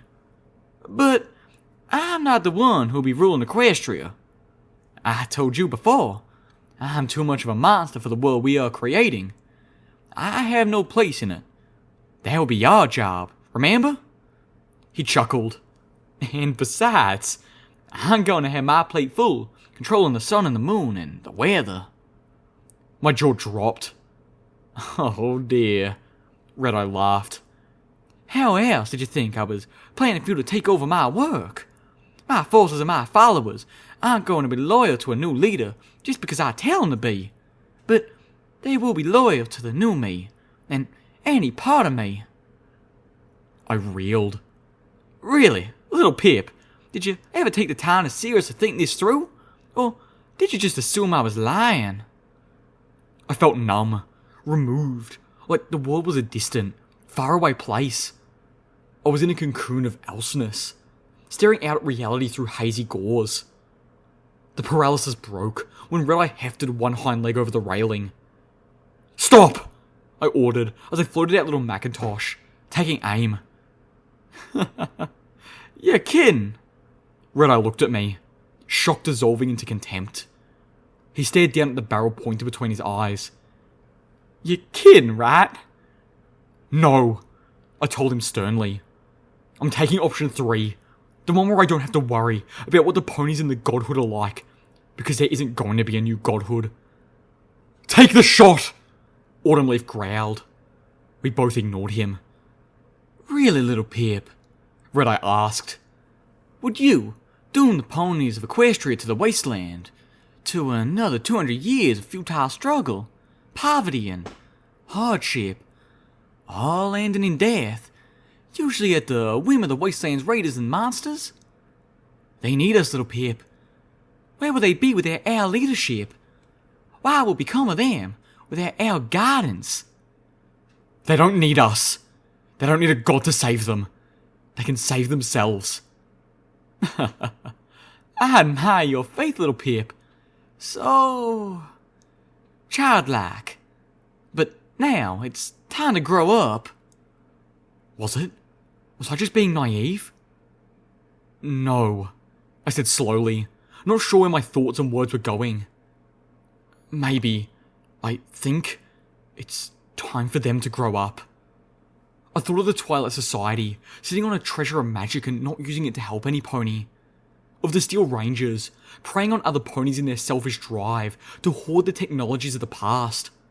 Of New Appaloosa, willing to trade with slavers, and not lifting a hoof about the horrors of Old Appaloosa, not so far from their door. It's time for the ponies of the wasteland to stop being so selfish and short-sighted, to start caring about their fellow ponies, to raise their hooves in aid and communal support, to work together, to build something bigger and better. Not because they're being forced to, but because they want to, for themselves and for their children. I remembered the words of Lifebloom. This is us helping.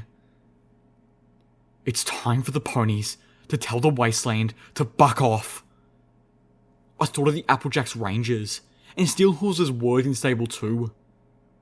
Today, you must choose with whom your oath lies. Surrender this ignominious goal and join by my side, reaffirming your oath to the protection of the citizens of Equestria. I remembered Hamage's broadcast. And I've got reports coming in. Heroes all the way from Shadowhoof to Hoofington have been holding the line against the nightmares from above. And you know what? I continued. I couldn't have stopped. It was like an avalanche had started inside of me. I think they want to. They're ready to. You've shown them that rebuilding is possible. I've what? I knew what. I'd been an example. I couldn't listen to Hamaj without her drumming it into my head. But saying it, accepting it, was another thing entirely. I knew I was nothing special, but my reputation had become something powerful. I've been their lightbringer, I said finally, coding the concept in Hamage's words, and hoping it didn't sound conceited. We've done what we can. Well, I wasn't quite done yet. I still had one big play to make, but I was done here, done with him. And now, it's time for Daddy Red-Eye and Mummy Little Pip to get the fuck out of their way. Goddesses, that's where my thoughts were going? Ick, most dysfunctional family ever. I mentally divorced myself from Red-Eye. Red-Eye chuckled, a good-humoured sound, having a laugh at my bizarre little speech. Dear little Pip, you can't truly believe that. Not after all you've seen. If ponies were capable of that, they would have done so already. They wouldn't have needed us in the first place. He stared downward into the glowing, swirling liquid. If left to their own devices, without us, they would collapse back into the same routine that have kept them under the hoof of the Equestrian Wasteland for 200 years. Ponies, Red-Eye snorted. Ponies never change. We've made mistakes, I countered. Ponies do that. We all make mistakes. We all have flaws and weaknesses. But we are stronger when we are together. I felt the comforting weight of the ministry mares in my saddlebags. And together, we can be better than this. We have to be better than this, my little pony added. We're ponies. Stirring, Red-Eye quipped, straddling the railing. Inspirational, even. Now, If y'all excuse me, I have an ascension to bathe in. I cocked little Macintosh warningly. Back away from the edge, or I will put you down. No, you won't, Red-Eye stated flatly. for 2 reasons. First, he reached up a hoof to his scarf and pulled it away, revealing a collar identical to the ones on the unicorns. because I'm wearing this. Little Macintosh lowered ever so slightly as I stared at him in confusion.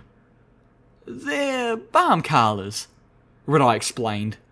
Zebras used to put them around the necks of prisoners of war and set them free. They'd wait for the prisoners to make it back to the other ponies and... well, boom. I felt queasy. My eyes lowered to the unicorns in the cage, each with a death trap around their neck. These particular bombs are linked. If one is disarmed or the pony wearing it dies, then... boom. All of them go off. Red-Eye leveled a gaze at me. You kill me, and you kill them. The new signal my EFS had notified me about, I realised, had been the bomb collar shared frequency.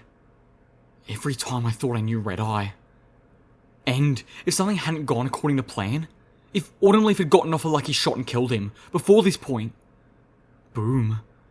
Just by wearing that thing, he was toying with the lives of the unicorns beneath me in a whole new, disgusting level. You'd have to disarm them all simultaneously, he told me. And you might just be good enough with telekinesis to perform separate, delicate operations on 24 devices at the same time, but how skilled are you with explosives? He had me. Damn it, he had me! Hell, I could barely disarm a grenade bouquet. And secondly, because if you were gone with that option, you would have shot me already. I really, really hated Red-Eye. This was really happening. I was actually going to do this. The little pony in my head was telling me I couldn't just let Red-Eye win. But that sounded more like childish rivalry and stubborn pride. And I wasn't going to sacrifice these unicorns, much less the future of the wasteland, for something so selfish. Really, in a way, it wasn't that different from what I had intended. Was it? No, it really was. I was trying to bring hope to the wasteland, to banish a very real darkness, and I was willing to lose everything I had, even homage, to give that to the ponies of Equestria. I wasn't trying to gain anything. I wasn't putting myself on a pedestal, or on a throne, but that's what Red-Eye wanted. And besides, I do have your friends, he reminded me. After all, repetition is magic. What about my friends? I asked harshly. Where's Zenith? What have you done to Velvet Remedy? What? Don't worry, Red-Eye assured me. They're fine. All of them. I sent one of my best purples to invite them here. She gave them an offer they would be hard-pressed to refuse. And they'll continue to be fine as long as you don't do anything stupid. Right. They're all helpless at the mercy of my choices. My little pony snorted. Red-Eye had a terrible habit of underestimating my friends. I thought of my friends. How would they feel about this? What counsel would they give? The answer hit me like a bucket of ice. Steelhorse would not approve. Steelhorse joined me because I represented a chance to do something better. To be a better pony. He died pursuing that belief. And he would be utterly disgusted that I even contemplated Red-Eye's offer. I owed him better than that. Once again, I remembered sitting with him, staring out over the bay at Friendship City. The city of ponies, I noted, that Colonel Autumnleaf had ordered burned off the map. But then, hadn't I annihilated a town myself? How could I allow the pony who raised Arbu to become ruler of Equestria? Look at the mistakes I'd made, the damage I'd done. Monterey Jack, Party Time Mintals. I couldn't take the role once held by the princesses. Red-Eye thought I'd be unable to trust any pony else with that power. I knew I couldn't trust myself with it. Red-Eye was appealing to my virtues, both corrupted and true. He knew me better than I knew myself. He always had. But what Red Eye did not understand, had never understood, was friendship. Alone we were weak, at the mercy of our failings. But together, as friends, we were strong. We buttressed each other. We shared our strengths, protecting each other from our vulnerabilities. Even when apart, I thought of my friends, and I thought of their virtues. Loyalty and kindness, perseverance and humility. Red Eye's offer flew in the face of all of them. Red Eye jumped. I concentrated. A moment later, the red-coated stallion floated up, wrapped in my magic, until he was level with my position on top of the cage. His legs flailed at the air helplessly, struggling to get down. Then, Red Eye let out a heavy sigh, head drooping. Forgot you might do that, he admitted. He sighed again, giving me a plaintive look. Why? Because the ponies of the Wasteland deserve a better ruler than me, I told him. And a better god than you. My EFS compass suddenly came alive with a swarm of red lights. There is something else you're forgetting, a voice called up from below us. Autumn Leaf had been silent long enough that I'd forgotten he was conscious. Scissors beats paper. The Alicorn's shield collapsed as Enclave helmeted hellhounds tore through the Alicorns at the entrances, their claws slicing easily through the purple Alicorn's protective shields. More gouged their way in through the walls, the ceiling, and even the floor. One of the vats began to drain, as at least one hellhound had the misfortune of digging up into the room directly beneath it. Hellhounds beat Alicorns. No! Red Eye shouted, seeing decades of carefully laid plans torn apart. A heavy, muffled thud vibrated through the ascension chamber, followed by another, as something began to hammer the cathedral from above. A whole new level of bombardment. The Overcast, I realised, had started bombarding the fortress with its heaviest weapons. One of the hellhounds charged onto the catwalk, pulling out a magical energy rifle, and fired. The purple pulse struck Red Eye, dissolving a plate-sized chunk of his scarred, cutie mark-free flank. His pony eye opened wide in shock. Red Eye began to die. Fuck! I couldn't save him. He'd be dead in seconds, and he was going to take all of us with him. Inspiration hit. Born of panic, I pulled the MG Stealth Buck 2 out of my pip leg and swapped in the Cancelot broadcaster, sending it to broadcast on every frequency I could before turning it on. My head exploded as death-tainted static poured into the room. My magic imploded, dropping the dying Red Eye into the vat beneath us as the vice clamped down on my horn. My eyes began to bleed. The unicorns beneath us moaned in agony. Inside his suit, Colonel Autumnleaf screamed. Several of the hellhounds howled, collapsing and writhing. More than a few managed to tear off their helmets. More beams of light slashed through the room. One of them struck into the cage, dissolving one of the tranquilized unicorns, the glowing ash spilling down into the IMP pool below. The bomb collars didn't go off. Like on the lenticular, the cancel static completely flooded the collar's channel, preventing them from sending the trigger signal. I turned the broadcaster off again, fishing out a healing potion and downing it swiftly. I then focused on the cage's lock as I wrapped the unicorns in a telekinetic sheath. We were too exposed here. I needed to get us out. More heavy thuds shook the chamber. The cathedral was being pulverized. Take me with you, Colonel Autumnleaf commanded. Please, save me. Go with your hellhounds, I shouted back. They haven't been ordered to do that, he admitted, pleading. My first officer is about to turn this place into a crater. And the hellhounds were acceptable losses. There was no provision in their orders for self-preservation. The lock clicked. The bottom of the cage swung open, the 24 remaining ponies floating in place above the vat of swirling IMP below. Look, I'm good with explosives, the colonel bargained. I can walk you through disarming those collars, but only if you take me with you. I glowered, staring at the pony who had been behind the destruction of the Cancelot ruins. The murderer of Starsparkle.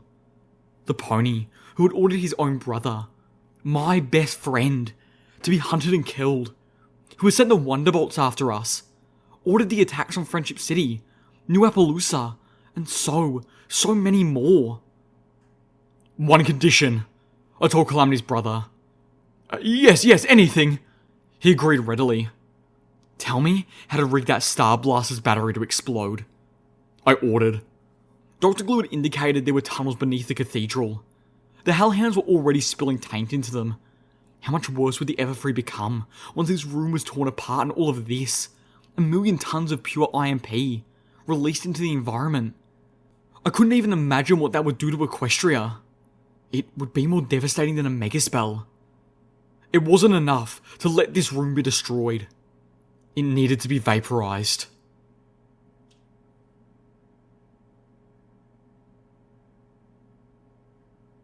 My head was pounding, my brain trying to claw its way out of my skull.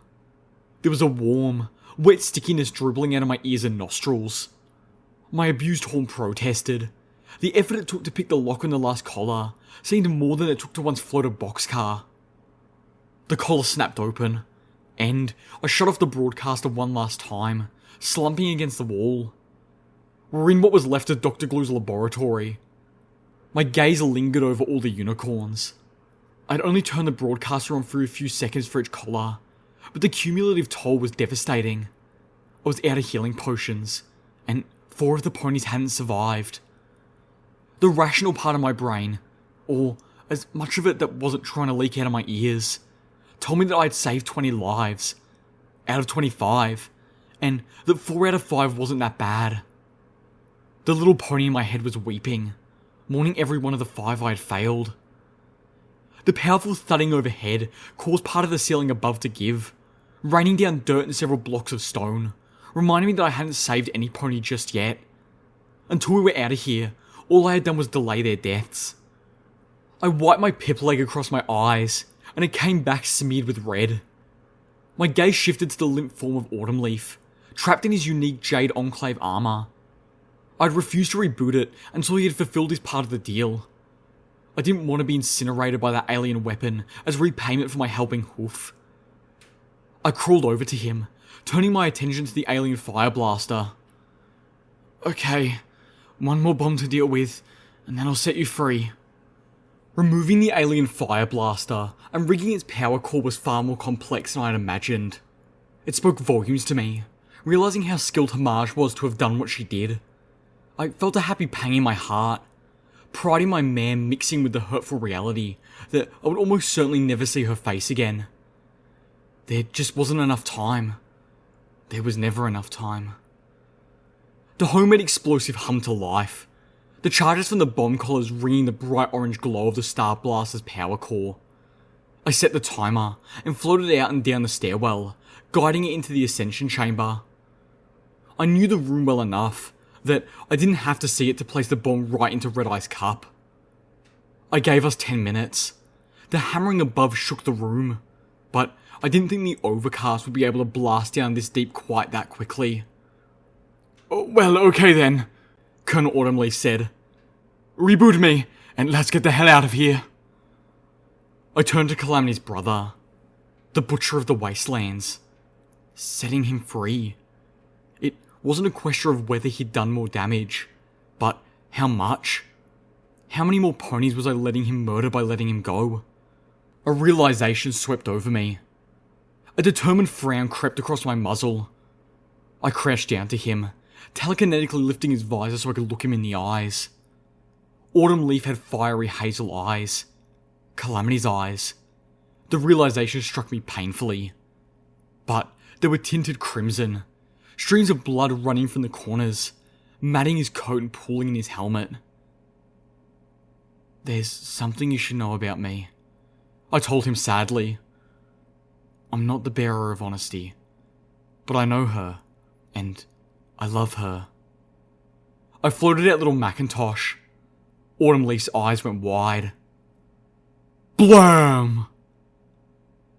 Standing back up, I slid Applejack's gun into its holster and began floating the 20 still living ponies in the room.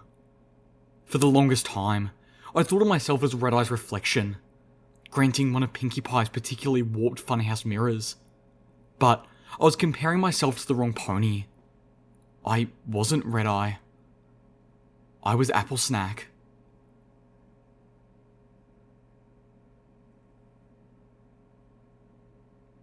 My friends were already waiting at the tortoise when I galloped up. 20 still unconscious unicorns floating in tow. "Well, alright," Calamity whooped. "Let's get this show on the wing." The cathedral was nothing but rubble. Only a few of the barracks houses still halfway intact. The overcast was hammering the ground with blasts of multi-hued energy, pulverizing its way through the sublevels. The thunderhead itself was heavily damaged, pouring smoke from multiple breaches. The rumble of its thunderclouds, no longer steady or harmonious. The dragon and the alicorns were nowhere to be seen. Any of Red Eye's troops who survived had fled into the Everfree Forest, which, I imagined, was just waiting to eat them. Calamity had gathered everyone into the tortoise, friends and overcast escapees alike, and relocated to the shelter created by one of the downed raptors. From the shredding of its hull, I suspected the dragon had taken it down. Fortunately, I had the tortoise's tag on my pip leg, so, after a brief spark of panic, I had no trouble finding it. "Artem Leaf?" Calamity asked as I arrived, panting, dripping with sweat.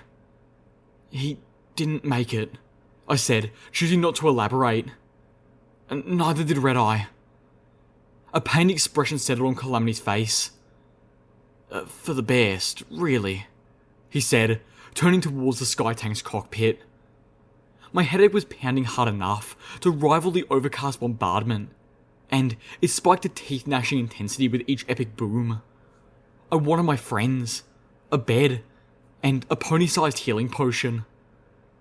I opened the back, and was immediately yanked inside into a hug. Little Pip, where have you been? I've been so worried. Relief flooded me, and I hugged her back. "Learning to play rock, paper, scissors," I told her. I thought of the starborn explosive I'd just left behind, due to go off any moment now, if it hadn't already. "Bet on rock." My relief was replaced with mare-raising alarm as I spotted, over her shoulder and through wisp of her mane, the sleeping form of the albino hellhound. Despite how crowded the tortoise was, the other ponies were cringing back, avoiding touching the creature. I hoped he was under Velvet's spell, and thoroughly sedated to boot. My eyes drifted down over the body to lock on the shiny, cybernetic leg where, hours ago, nothing had been. "You let yourself be taken prisoner in order to help the hellhound, didn't you?" I said dully. "We had everything under control," Lifebloom piped up from where he was tending to Reggie, the scarlet glow from his horn matching the glow around Reggie's crippled arm. "Xena's back at the hut. There isn't anything more I can do for her, and we didn't dare move her. Fortunately, the alicorn didn't seem to care either." "They left her? Alone?" "Paradise back there watching over her," Lifebloom added. Okay, I thought, remembering my time in Philadelphia. Not alone then. That I could accept. Yes, and Calamity was so gallant. Velvet cooed. You should have seen him. Those Enclave hellhounds guarding us never stood a chance. My head hurt. A lot. I moved for one of the rucksacks, fishing for a healing potion, as Calamity strapped himself into the harness. "What in tarnation is that one doing?" he asked suddenly, craning to look upwards out of his armoured window. I turned around and stuck my head out of the open door of the Sky Tank, looking upwards at the massive thunderhead above the pulverised remains of the cathedral. One badly damaged raptor had remelted into the overcast storm clouds, and a second was moving up, trailing plumes of black smoke behind as it struggled to keep altitude long enough to dock. The shadow of a third raptor was visible through the smoke, approaching from the far side. Approaching awfully fast. I looked around, counting 4 downed raptors. 3 apparently from the Cyber Dragon, and 1 from the artillery cannons the cathedral used to have. That left 2. The lenticular, and the raptor that had gone off chasing it. I floated in my earbloom, bracing myself, and turned on the Enclave's interwarship channel, ready to turn it off at the first hiss of static. Instead, I heard the voice of a mare. Raptor Lenticular, this is the Thunderhead Overcast. If you do not respond, we will shoot you out of the sky. There was no response. Several of the Overcast guns swiveled towards the incoming warship. Raptor Lenticular, cut your engines. This is your last warning. The Raptor did not cut its engines.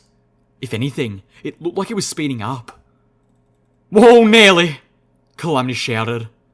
That bird's gonna ram her! The Overcast opened fire, but it was already too late. The blaster super intensified magical energy slashed holes into the lenticular, causing the ship to bleed. But it stayed its course, not slowing.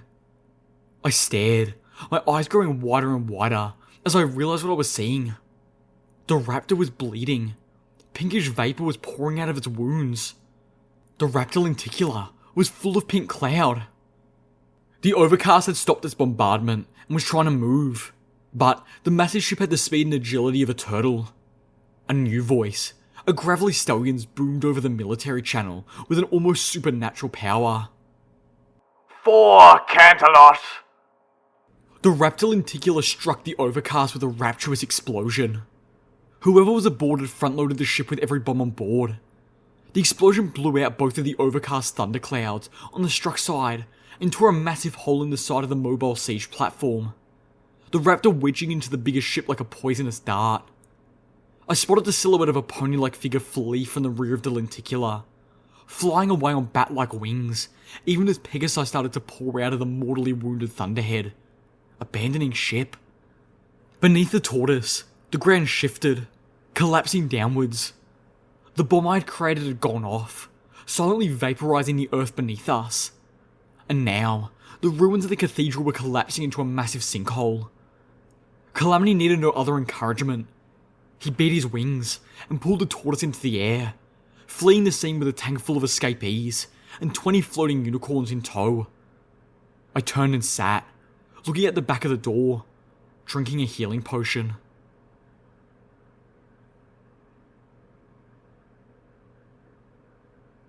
We had almost made it back to Zakora's hut. I heard the crack of a shot, and Calamity yelped as the bullet from Gutshot's anti-machine rifle pierced the cockpit and struck into the wing muscles on Calamity's right side, crippling him. The tortoise dropped, smashing into treetops. My levitation spell imploded as I was thrown against the back door, which flew open, scattering ponies into the forest below. My body slammed into a thick branch, hard enough to snap it, breaking ribs, bruising my abdomen, and knocking the wind out of me. I tumbled through the tree, feeling like I was being viciously pummeled by raiders. My right hind leg hit a branch badly, and I heard a snap, followed by searing pain. I slammed into the ground on my back, my EFS flashing warnings and blacking out. When I came to, Velvet Remedy was standing over me, her horn glowing as she focused on my broken hind leg. Reggie was standing at my side, her bad arm bandaged in a sling, blood pouring down a series of gashes along her head and flanks. She was staring forwards, glaring daggers. My eyes caught one blue suit of carapace armor, then another, and another. We were surrounded by the Wonderbolts, and they were having a heated argument. There were voices all around me. 2 of them were Calamity's. "What the hell is this?" Calamity's voice asked. "You fell into the blueprints, didn't you, Gutshot?" Calamity snapped back wearily. "I knew I'd burn your feathers to be second best, but I never imagined you'd want to be me." His voice was slowly rising. "Have you met me? Have you seen my life?" I turned, following the voices, to see a bleeding and bedraggled Calamity staring down a mirror image of himself in Wonderbolt armor. The anti-machine rifle of his battle saddle pointed towards my best friend's eyes. Gutshot, back down! Skydive ordered, stepping up beside Calamity. "Like hell I will," the Calamity doppelganger shouted. "We still have a mission." Yes! Strafewise countered, approaching to flank the real Calamity on the other side. But not this one. We've run the clock. "Back away!" Gutshot shouted, trembling. They weren't blocking his shot, but he seemed unwilling to take it while they stood against him. "We can't fail this one. Ah, can't fail this one. We will be failing a lot more than others if you pull that trigger. Jet spoke up, her voice low and rich like dark chocolate. Things are not meant to be the way we thought they were. What the hell has gotten into you? He's the enemy. The headshot's a traitor. The headshot? Calamity said, swaying from blood loss. Damn it. Are you so fixated on that you can't see what's right in front of your face? A scream erupted right beside me.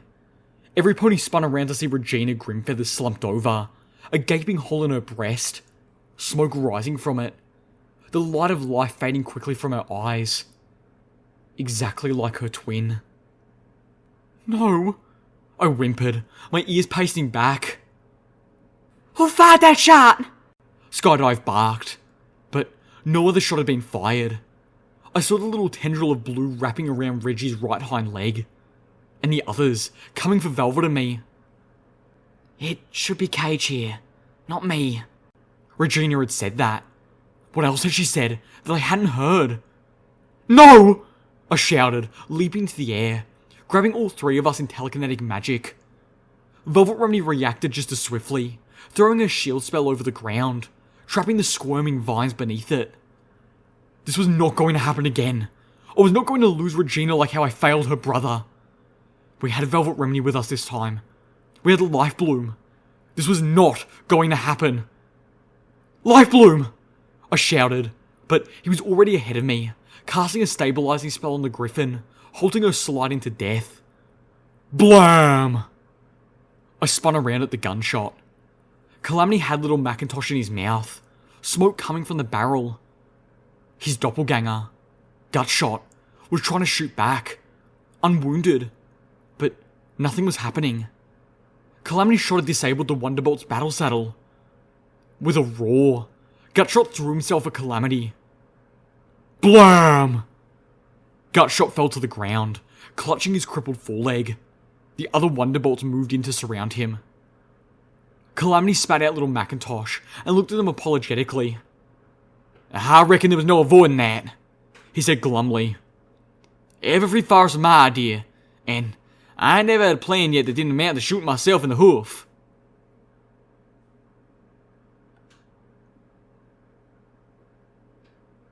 We had a long trek back to Zakora's hut.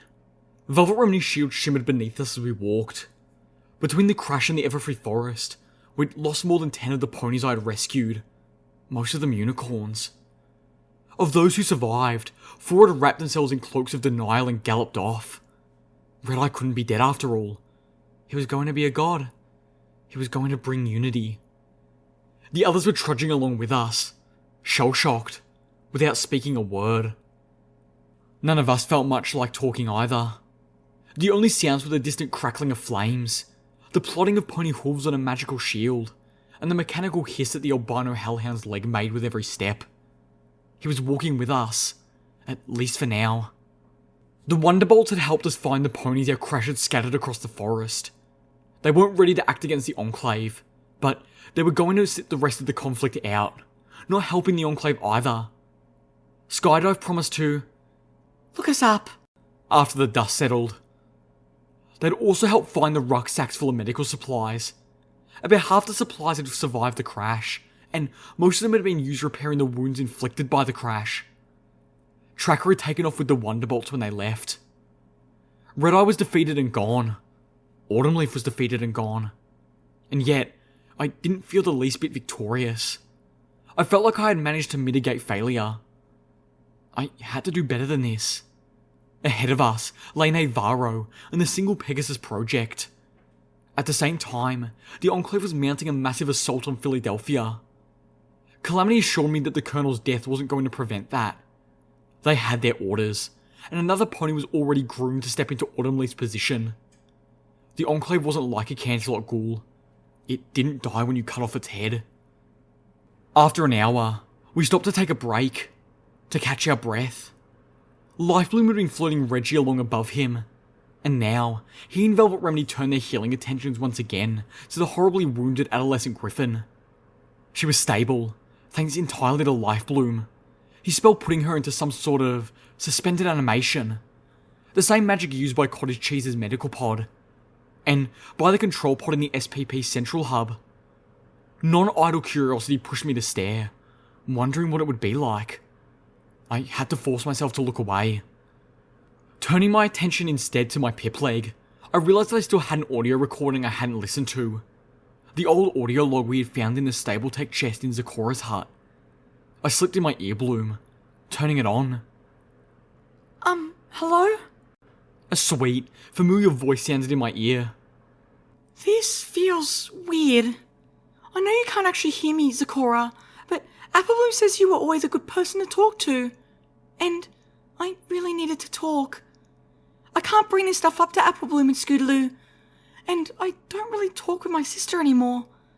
So, I hope you don't mind. This is Sweetie Belle, by the way. Not that you can hear me, but if you can and didn't know, I've been thinking about things, and I know this is going to sound silly, but one of the things I've been thinking about a lot is, well, rocks. Footnote: maximum level.